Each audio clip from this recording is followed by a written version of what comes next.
I would like to extend my sincere gratitude and appreciation to Dr. Kevin Robert, President of the Heritage Foundation, for inviting me to give the address today.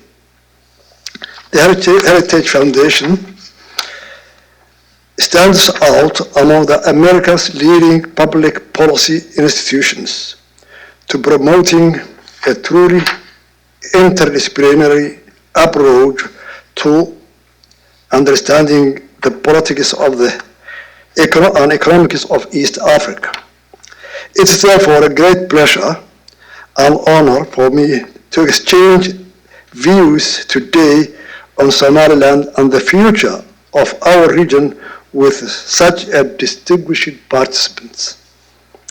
Ladies and gentlemen, today the whole world is a laser focusing on the tragedy in Ukraine. The shelling, the bombardment, the destruction, the death, the mass suffering, and the largest refugee crisis in Europe since the World War II. Today, the suffering of the people of Ukraine is unfolding in front of our eyes with the help of the 24/7 news cycle and the social media.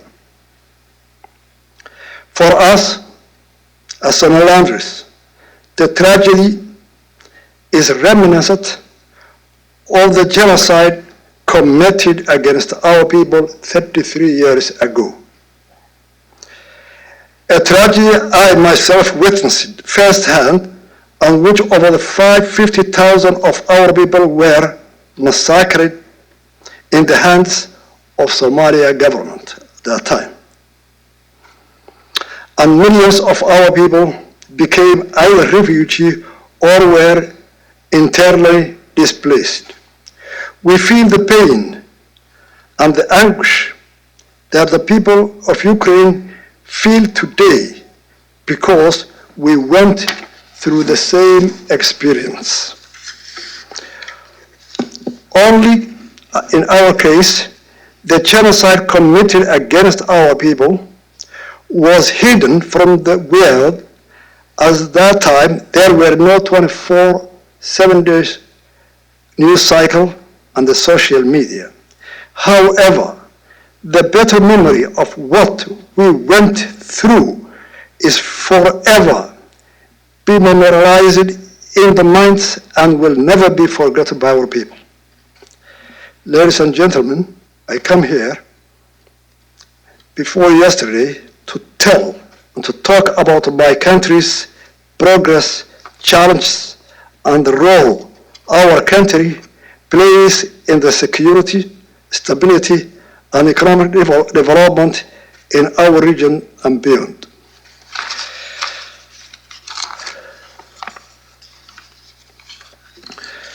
Somaliland geopolitical significance and shared interest with the like-minded countries. First, the security situation in Somalia has deteriorated dramatically, proving a re-evaluation of the political consideration that embedded more direct engagement between the US and Somaliland. As you will recall, the United States re-established diplomatic ties with Somalia in 2013, guided by a vision of an empowered central government in Mogadishu that could build domestic unity among the disparate clans, degrade and defeat extremism, and protect its people and the neighbors from the scourge of terrorism and instability. That vision was unlikely not realized. Today, even the most committed empowering the Mogadishu regime have lost faith in that project. Time and time again, Mogadishu's partners have expended financial resources, diplomatic resources, and military resources with a little show to be with their effort.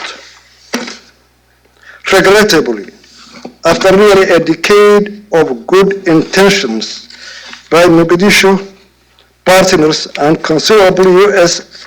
and international assistance, the Somalia government lacks legitimacy and struggles to exercise its authority beyond Villa Somalia. It remains the source of instability in our fragile region.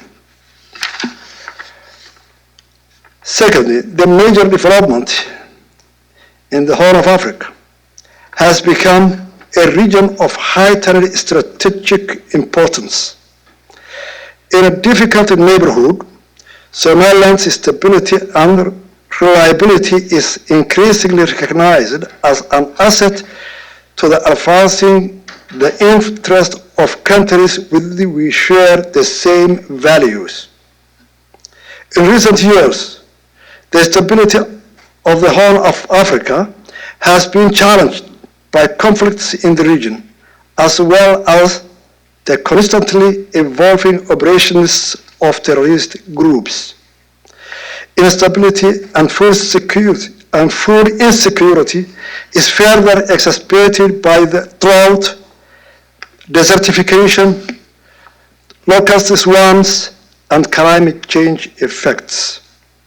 Simultaneously, the Bab-el-Mandeb Strait has emerged as a vital strategic link in maritime trade routes connecting the Atlantic Ocean and Mediterranean Sea to the Indian Ocean.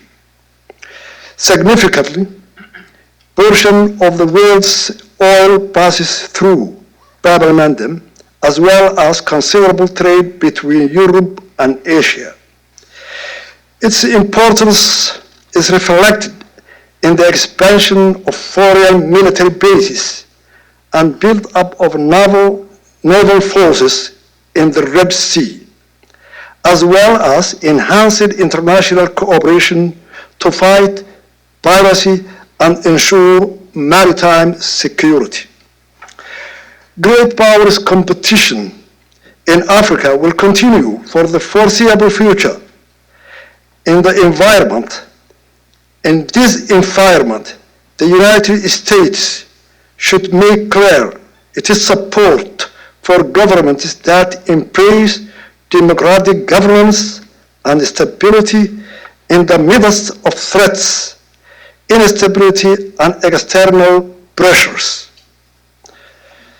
Major developments: Somaliland emerges as a trade and shipping hub. The modernization of Berbera Port, the opening of a new international airport, and construction of commercial corridors to inland neighbors and connecting the Horn of Africa to global trade routes, serving as an linchpin for renewed economic development in East Africa.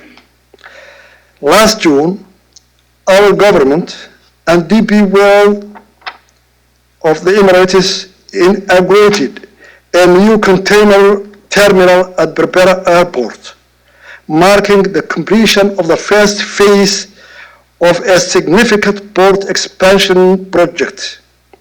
This was followed in October with DP World and Britain's Development Finance Agency announcing plans to jointly invest a significant amount of money in logistics infrastructure in Africa, sharing with further modernization of Berbera Port. These investments, combined with the ongoing challenges in neighboring countries, make Somaliland the most stable and reliable conduit between much of East Africa and the world's major shipping lines. Taken together, these three developments, the challenges the international community confronts in the Horn of Africa is increasingly strategic importance and Berber's potential to create a new economic engine for the region means that Somaliland is poised to become a key player in global security and economy. Somaliland and Somalia, or Somaliland dialogue and Somalia. The Somaliland-Somalia dialogue started with the London Conference of 23 February in 2012. Article 6 of the London Conference stated that the conference recognized the need for international community to support any dialogue that Somaliland and TFG, Transitional Federal Government, or its replacement, may agree to establish to clarify their future relations. The key point here is to clarify the future relations between the two countries.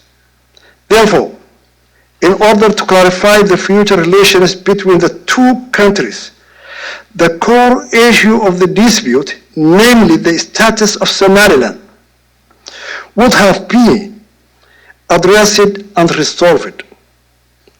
Despite 9 rounds of talks between 2012 and 2022, the expected outcome of the talks resolving the one issue of the dispute, the status of Somaliland, never materialized, as there were no political breakthrough. The limited agreements made on the peripheral political breakthrough, the limited agreements made on the peripheral technical issues were never implemented as Somalia reneglected on all the agreements. During these 10 years, Somalia has demonstrated a complete lack of interest in meaningful dialogue. In fact, Somalia has used the dialogue to pursue policies aimed at weakening Somaliland's independence and its stability to develop, including weaponizing international aid and economic development.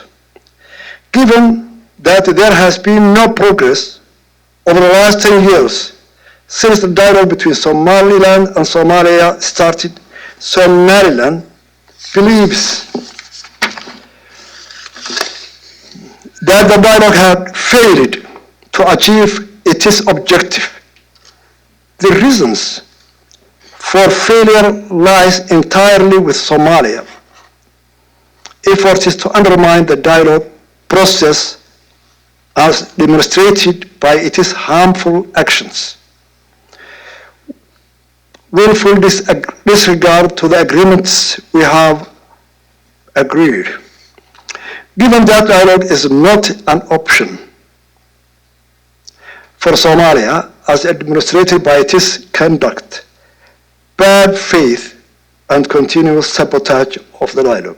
Somaliland believes that it's unfair to Somaliland to be beholden to dialogue process that has failed to achieve its objectives and has no hope of succeeding. It is that difficult to imagine that what has not been achieved in 10 years can be achieved in 1 or 2 years. Somalia believes that there is no future in the continuation of that dialogue with Somalia and is prepared to pursue all available avenues for its international recognition. Given above, Somaliland believes that the international community has a moral obligation to support Somaliland's pursuit of international recognition. The merits and promise of closer U.S.-Somaliland collaboration. In fact, This chapter has already begun. From regional security to democracy promotion to economic development, the objectives and values sought by the United States align entirely with Somaliland's vision. Recent months have seen an increase in engagement and collaboration, including productive visits by Somaliland Foreign Affairs to Washington, and the recent visit to Hargeisa by a delegation of senior U.S. congressional staff, a historic first for Somaliland. I am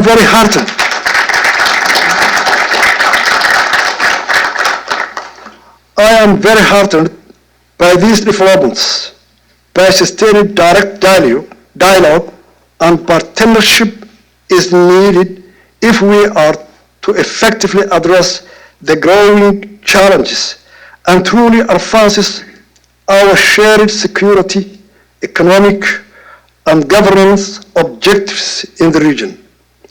An important foundational element of this partnership is the establishment of the Parliament U.S. diplomatic presence in Hargeisa. To establish a permanent U.S. diplomatic presence in Hargeisa, several nations, including Ethiopia, United Kingdom, Denmark, Kenya, Taiwan, Turkey, and the United Arab Emirates have diplomatic offices in our capital, and the United States of America should join their ranks.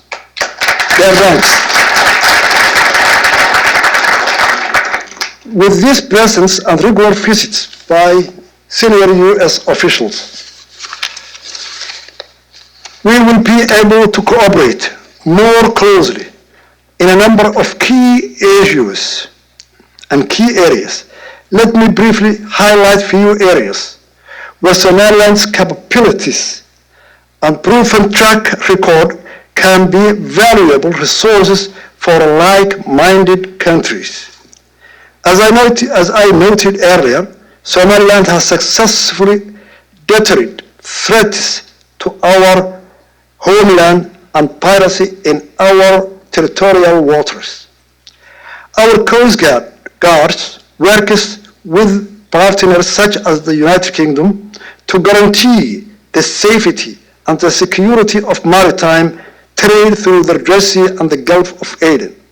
We work with foreign partners and international NGOs to minimize illicit trafficking and smuggling networks.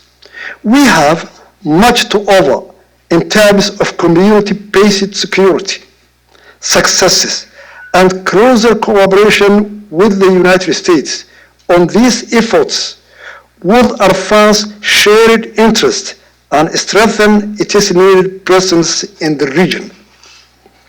Similarly, our recent modernized infrastructure, particularly the Port of Berbera, is well positioned to support security operations, logistics, and humanitarian aid, as well as expanded commercial opportunities throughout the region.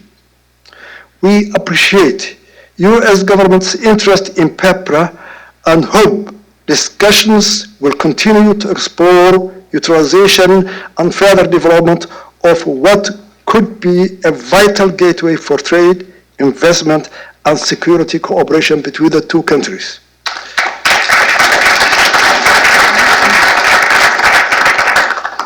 On governance issue, Somaliland's democratic government is the only, I will say again, it's the only one of its kind in the region. It serves as a beacon for our neighbors and others whose citizens seek opportunities to engage in democratic process. Over the last 30 years, we have built our democratic norms and institutions and ensured more free peaceful transition of power. We are aware that there are still certain issues to be addressed to ensure that our electoral process is more perfect. We are working on ways and means with our laws of enhancing the role of women in our political process and increasing their participation as candidates in future elections. Somaliland has much to offer. Others seeking to build their own democratization process, from updating voter registration systems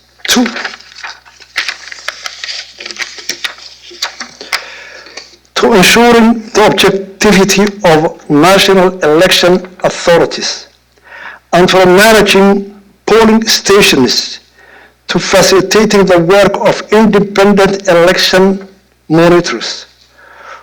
We have 20 years of practical experience to share.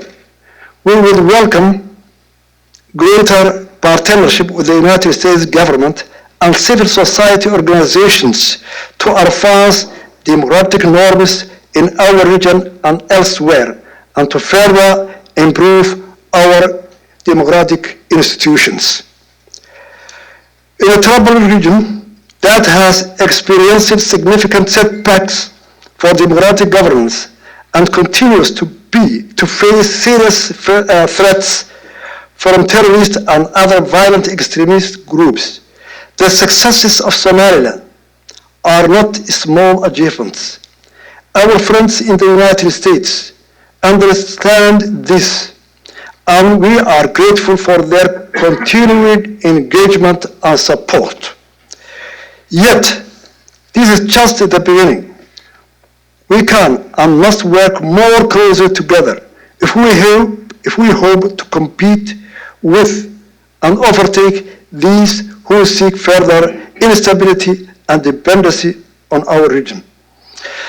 There are so many practical and important steps we can take, and with each one, Somaliland will demonstrate to our partners and the world that our ultimate goal of international recognition should be granted. As an equal with other nations, Somaliland will be able to contribute even more effectively to a sustainable and prosperous future to the Horn of Africa. Building in our own experience in foregoing an oasis of stability and low trouble region. The road ahead may be long, but I'm sure and confident that even that Somaliland will be able to count on us, that will be able to count on US support as we pursue shared objectives and journey toward our long deferred destination is a free, sovereign, and democratic Somaliland country. Thank you very much for your attention.